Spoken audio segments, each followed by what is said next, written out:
America Israel దాడుల్లో Iran supreme leader Ayatollah Ali Khamenei మరణించడంతో షియా senior మతాధికారి Ayatollah Ali Reza అరాఫీని తాత్కాలిక supreme లీడర్గా నియమితులైనట్టు ఆ దేశ వార్తా సంస్థ వెల్లడించింది.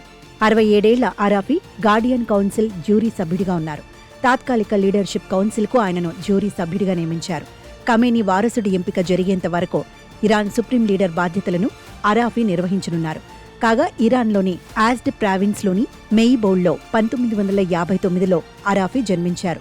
ఖమేనీ తరహాలోనే సీనియర్ ఇస్లామిక్ స్కాలర్గా అయతుల్లా అనే బిరుదును ఆయన అందుకున్నారు. గార్డియన్ కౌన్సిల్తో పాటు అసెంబ్లీ ఆఫ్ ఎక్స్పర్ట్స్ సభ్యుడిగా ఉన్నారు. అసెంబ్లీ ఆఫ్ ఎక్స్పర్ట్స్ రెండో డిప్యూటీ చైర్పర్సన్గా కూడా ఆయన సేవలందించారు.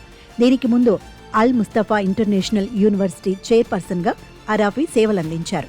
అరబిక్, ఆంగ్లంలో మంచి వాగ్దాటి కలిగిన నేతగా పేరుంది. ఇరాన్ కృత్రిమ మేధను అందిపుచ్చుకోవాల్సిన అవసరాన్ని ఆయన గట్టిగా చెప్పారు. గణితం, తత్వశాస్త్రంలోనూ ఆయనకు గట్టి పట్టుంది. త్వరలోనే ఖమేనీ వారసుడి ఎంపిక చేపట్టే అవకాశం ఉన్నట్లు సమాచారం.